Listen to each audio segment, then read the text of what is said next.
नमस्कार दोस्तों, current affair 360 में आपका स्वागत है। दुनिया एक बार फिर उबलने लगी है और इस बार वजह है चीन और ताइवान के बीच का तनाव। एक तरफ दुनिया का सबसे बड़ा ड्रैगन है तो दूसरी तरफ छोटा सा चिप किंग ताइवान है और बीच में हमारा भारत जो सोच रहा है यह हमारे फ्री फायर गेम में ही शांति क्यों नहीं होती।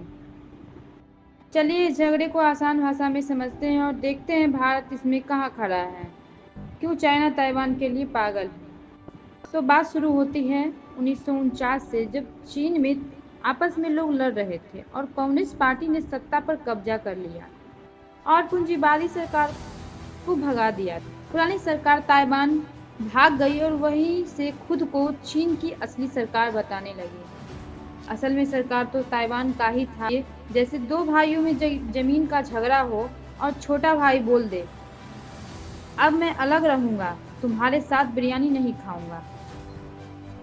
चीन को ये बात जो है 75 साल बाद भी हजम नहीं हो रही थी। और हंसने वाली फैक्ट ये है कि चीन ताइवान को मानता है अपना हिस्सा और ताइवान चीन को मानता है अपना हिस्सा। मतलब कंफ्यूजन सिर्फ इतना ही नहीं है कि दोनों एक दूसरे को हिस्सा मानते हैं लेकिन एक दूसरे को नहीं मानते। अब ऐसा चाइना को क्या हुआ जो ताइवान पे गरमाया हुआ है। 2025 में ताइवान में फिर से डेमोक्रेटिक सरकार बनी है जो आज़ादी के पक्ष में है। चीन को ये बात वैसे ही चुभ गई जैसे पबजी प्लेयर को नेटवर्क रेड जोन में आ जाए। आखिरकार चीन ने क्या किया? फाइटर जेट उड़ाए, ड्रोन भेजे, नेवी तैनात कर दी, ताइवान के चारों ओर सैन्य अभ्यास शुरू कर दिया। चीन ताइवान को अपना शक्ति दिखा रहा है। ये ना सिर्फ धमकी है बल्कि पूरी दुनिया के लिए एक संकेत है, मैं कुछ बड़ा करने वाला हूँ, ध्यान दो। अमेरिका, जापान, ऑस्ट्रेलिया, यूरोप सब अब चौकन्ना हो चुके हैं।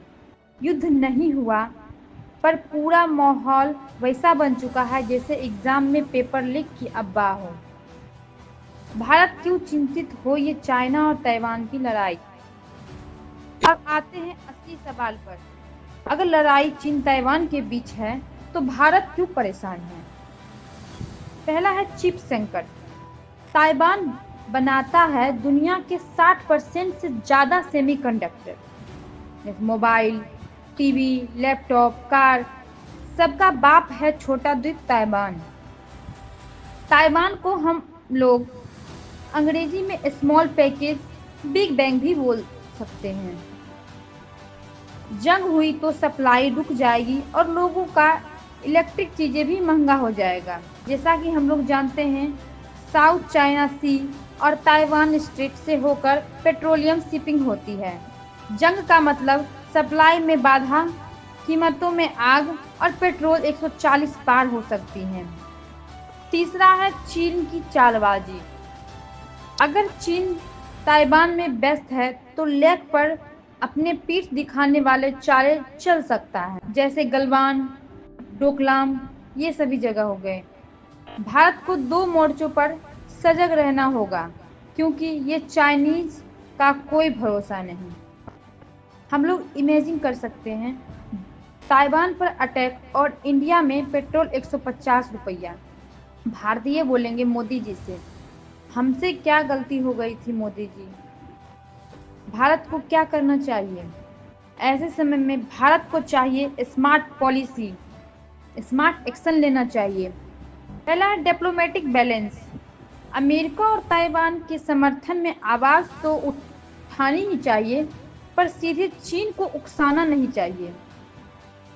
दूसरा, आत्मनिर्भरता। सेमीकंडक्टर, इलेक्ट्रॉनिक्स, डिफेंस टेक्नोलॉजी, हमें ताइवान हो या चाइना, दोनों से निर्भरता हटा देनी चाहिए। बुरा समय पे ये दोनों देश साथ नहीं देंगे। सीमा सुरक्षा। सेना और सुरक्षा एजेंसियों को हाई अलर्ट पर रखना जरूरी है। साइबर सुरक्षा हो गया। चीन का अगला हमला मिसाइल से नहीं, डेटा से हो सकता है। हमें चाइनीज ऐप का यूज कम से कम करना चाहिए।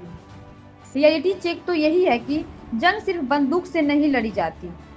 आजकल तो चाइनीज एजेंडा, वीडियो और झूठे नैरेटिव से भी लड़ी जाती है। क्योंकि अगर आप दुश्मन को जानते हैं और खुद को भी जानते हैं तो आपको 100 लड़ाइयों के नतीजे से डरने की ज़रूरत नहीं है। लेकिन अगर आप खुद को जानते हैं लेकिन दुश्मन को नहीं, तो हार जीत के साथ आपको हार भी झेलनी पड़ेगी। तो दोस्तों, चीन और ताइवान का झगड़ा इतिहास, राजनीतिक और ताकत की जटिल कहानी है, लेकिन इसका असर सीमाओं से कहीं बाहर जाएगा और मोदी जी और हम भारतीयों को इसके लिए तैयार रहना चाहिए। आपको क्या लगता है, ये सिर्फ धमकी है या आने वाले समय का तूफान? और हाँ, चिप बचाइए, सस्ता मोबाइल पाइए। तो किसका साथ आप देना चाहेंगे, कमेंट में बताइए। वीडियो पसंद आए तो लाइक कीजिए, शेयर कीजिए और चैनल को सब्सक्राइब कीजिए। धन्यवाद।